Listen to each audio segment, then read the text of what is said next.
আজকের গল্প সুনীল গঙ্গোপাধ্যায়ের লেখা জল নয় যেন অমৃত। গল্প শুরু করতে চলেছি। জল নয় যেন অমৃত। কয়েক হাত মাটি খোঁড়ার পরই শাবলে ঠং ঠং করে শব্দ হতে লাগলো। শক্ত পাথর, এখানে জল উঠবে না।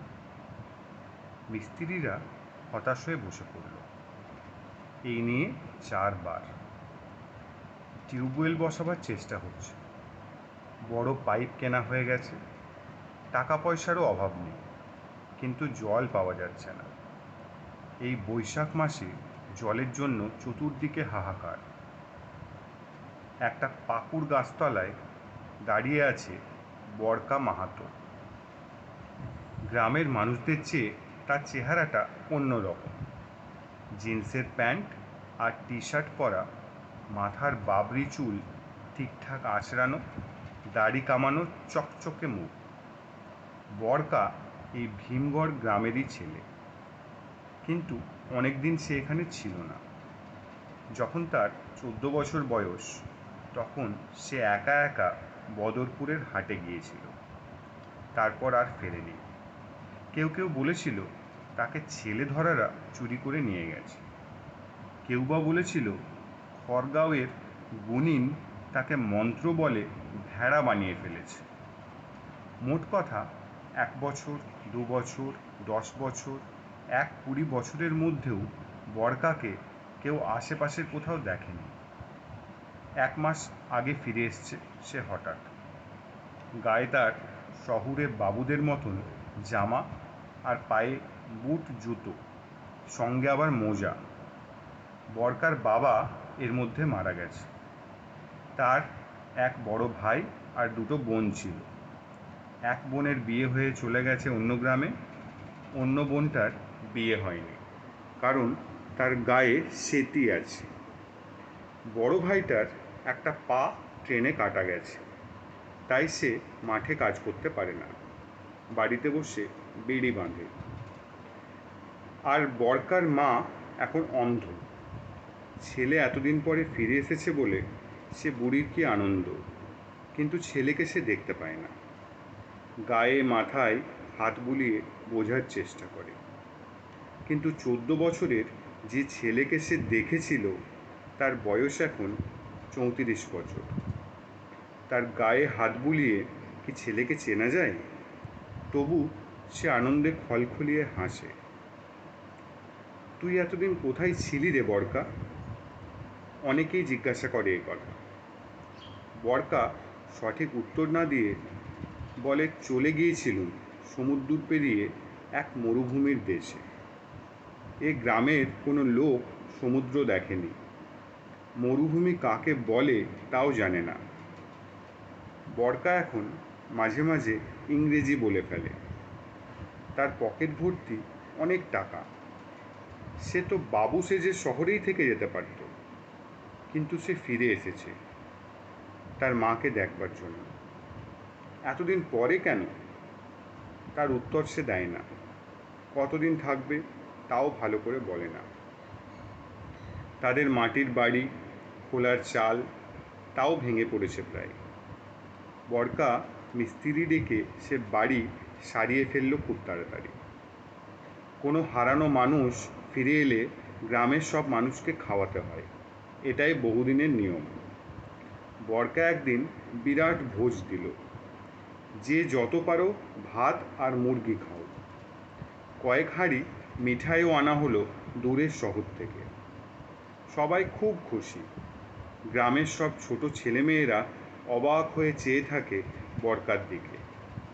সে যেন এক অজানা দেশের মানুষ। ছোট বোনটাকে একটা গরু কিনে দিয়েছে বরকা। সে বেচারির যদি বিয়ে না হয়, গরুর দুধ বিক্রি করে সে নিজের খরচ চালাতে পারবে। অন্ধ মা একদিন বলেছিল, ও বরকা, তুই গায়ে পানি এনে দিবি? দে না বাবা। সেই থেকে বরকার মাথায় ঢুকেছে গ্রামে একটা দুটো টিউবওয়েল বসাতে হবে। গ্রামের সব লোককে সে জানিয়ে দিল। এ গ্রামের দুদিকে পানি কল বানিয়ে দেবে সে। খরচ যা লাগে চিন্তা নেই, কিন্তু গ্রামের লোকদেরই পরিশ্রম করে গর্ত খুঁড়তে হবে। পরিশ্রম করতে তো অনেকেই রাজি, কিন্তু মাটির খানিকটা তলাতেই যে শক্ত পাথর, ইচ্ছে করলেই তো সব জায়গায় টিউবওয়েল বসানো যায় না। খুব কাছেই পরপর দুটো পাহাড়, তার একটা পাহাড়ের ওপাশে আছে একটা বড় পুকুর। জল আনতে হয় সেখান থেকে, কিন্তু পাহাড় পেরিয়ে গিয়ে জল আনা কি সহজ কথা? কেউ 1 কলসি 2 কলসির বেশি আনতেই পারে না। সবচেয়ে বেশি কষ্ট হয় এই গ্রীষ্মকালে। এক সময় এই গ্রামের পাশে একটা ছোট্ট নদী ছিল। দ্বিতীয় পাহাড়টার গা দিয়ে গড়িয়ে আসতো একটা ঝর্ণা। নিচে নেমে সেই ঝর্ণাটাই হতো নদী। কেন যে সেই ঝর্ণাটা শুকিয়ে গেল তা কেউ জানে না। এখনও সেই নদীর খাতটা আছে, কিন্তু প্রায় সারা বছরই শুকনো থাকে। খুব বর্ষার সময় খানিকটা জল হয়, তাতে পায়ের গোড়ালিও ডোবে না। বর্ষাকাল শেষ হয়ে শরৎকাল আসতে আসতেই সে জলও পালিয়ে যায়।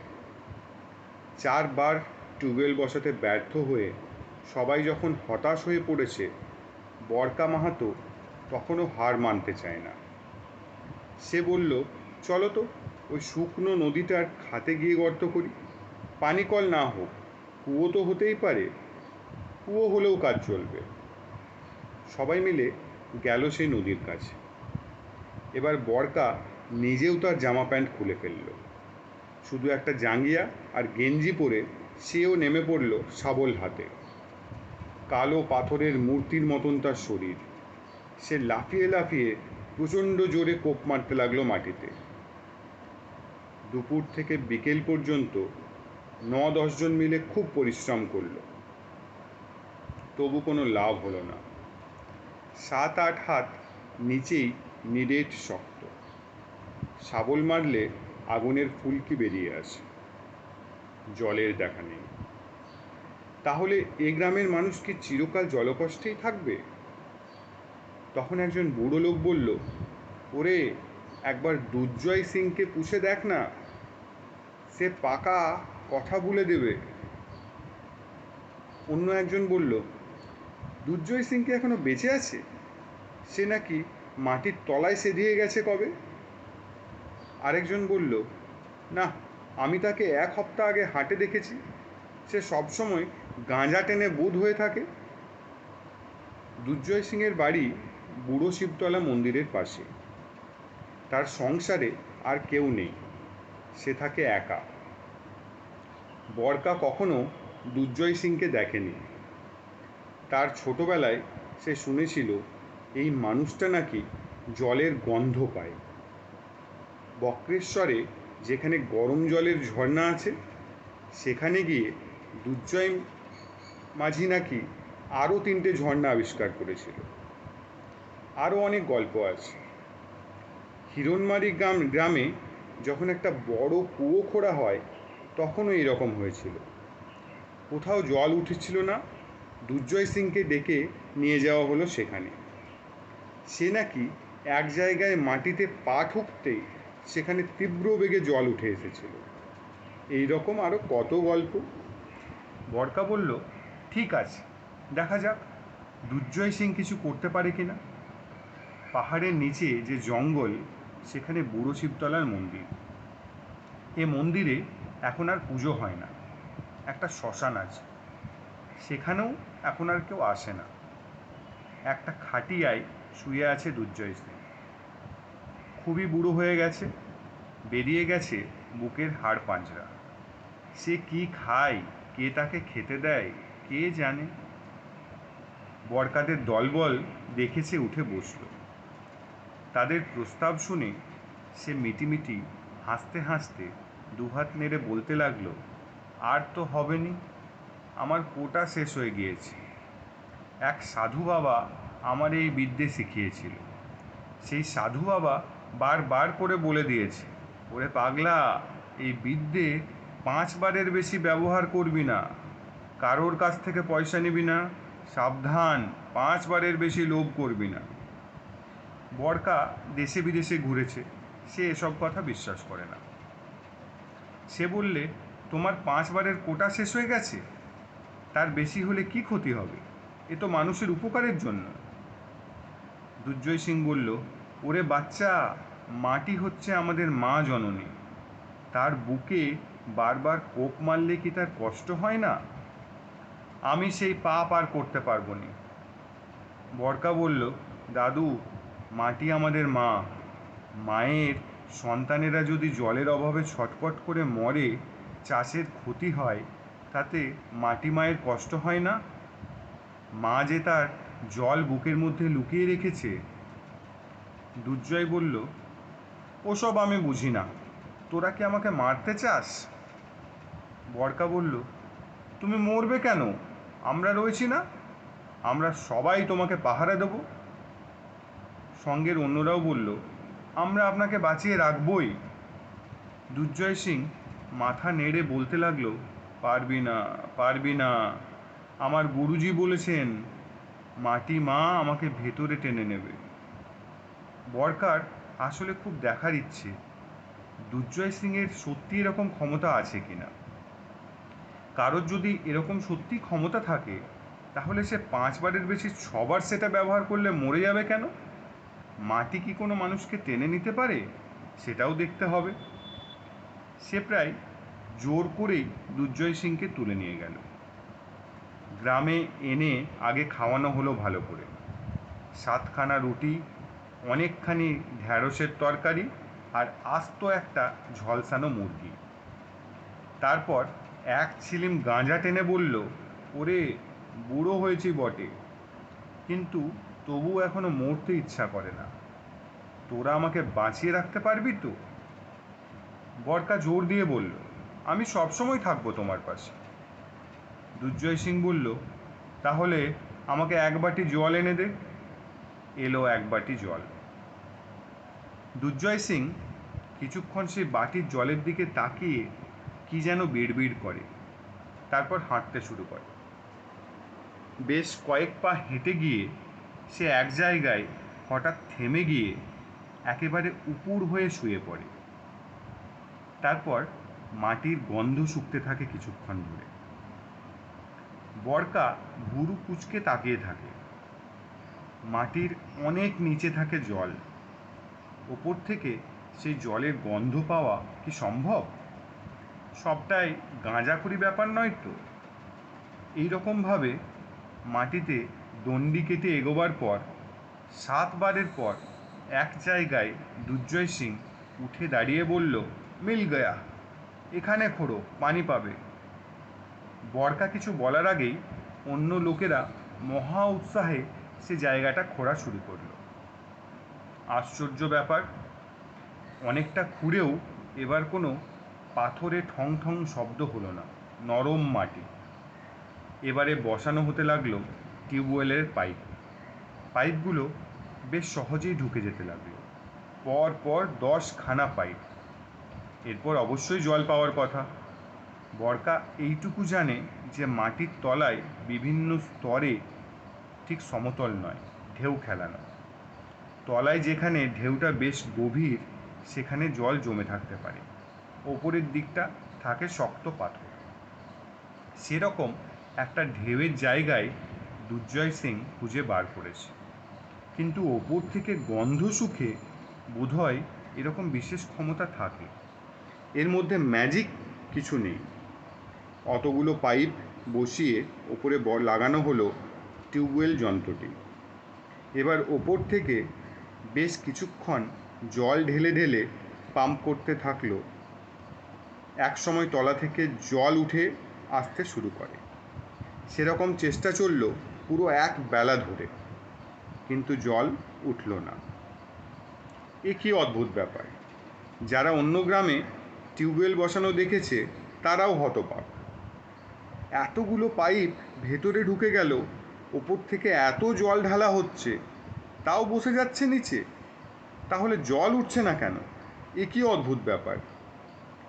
হাতের বাটির জলটা এক চুমুক খেয়ে নিয়ে দুর্জয় সিং বললে, এ আমার পাপ, মাটি মায়ের গায়ে চোট লেগেছে, এবার দেখবি এক জায়গায় মাটি ফাঁক হয়ে যাবে আর ধরিত্রী আমাকে পাতালে টেনে নেবে।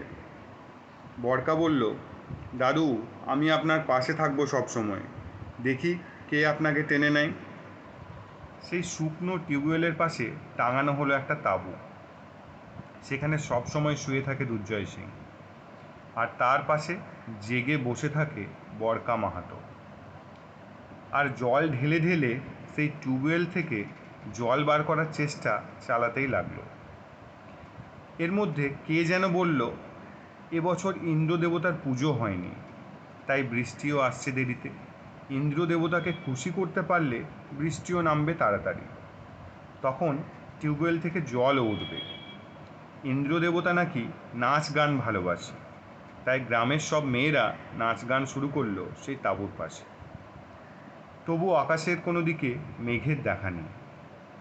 দুর্জয় সিং এখন আর কিছু খেতেও চায় না, শুধু গাঁজা টানে আর বারবার আপন মনে বলে, ধরিত্রী ফাঁক হয়ে যাবে, আমাকে ভেতরে টেনে নিয়ে যাবে। কেন যে আমি লোভ করলাম রে। বরকা বলে, দাদু, যদি ধরিত্রী ফাঁক হয় আমিও যাব আপনার সঙ্গে, পাতাল দেখে আসবো। এরকমভাবে কেটে গেল 4-5 দিন। অন্যান্য গ্রাম থেকেও দলে দলে মানুষ আসে এই তাঁবু দেখতে।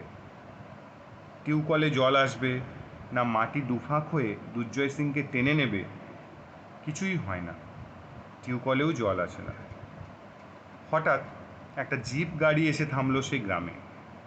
তার থেকে নামলো 6-7 জন যুবক। তাদের 3 জনের সঙ্গে বন্দুক। তারা বরকাকে খুঁজতে এসেছে।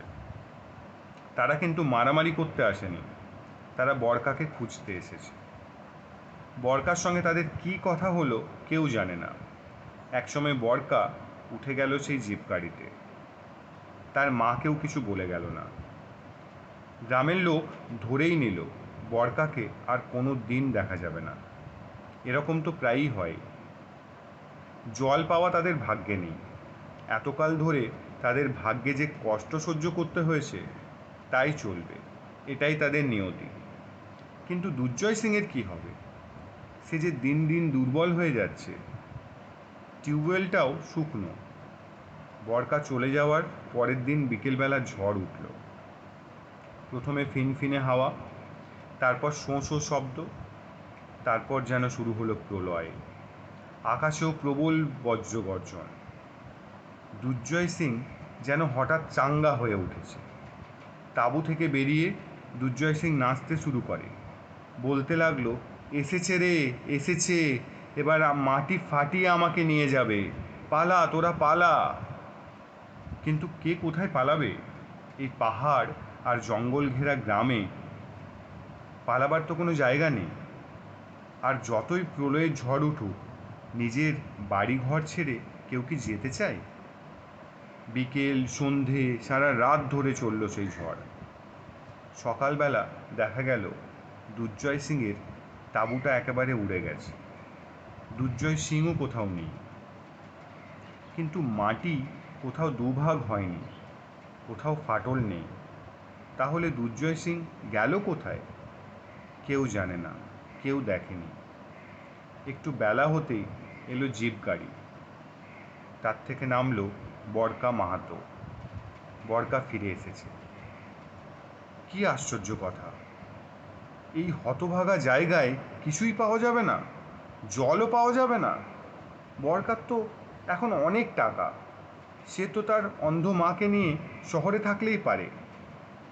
বরকা গাড়ি থেকে নেমেই জিজ্ঞাসা করল, দুর্জয় সিং কোথায়? লোকে নানা রকম গল্প বানাতে ভালোবাসে। কেউ কেউ বলল তারা স্বচক্ষে দেখেছে দুর্জয় সিং ঝড়ের তোড়ে আকাশে উড়ে যাচ্ছে।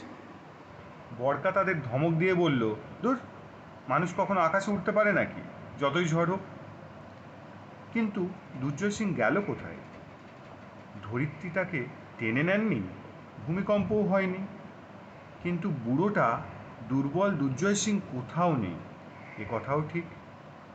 বরকা তখন একদল সঙ্গীকে নিয়ে দুর্জয় সিংকে খুঁজতে বেরোলো। তবে কি সে ফিরে গেছে বুড়ো শিবতলায়? এত ঝড়ের মধ্যে সে একা একা যাবেই বা কী করে? বরকারা কিছু দূর এগিয়েছে, এমন সময় শোনা গেল পিছন দিকে একটা দারুণ কোলাহল। শব্দটা আসছে টিউবওয়েলের তাঁবুটার কাছ থেকে। সেটা ভয়ের না আনন্দের ঠিক বোঝা গেল না।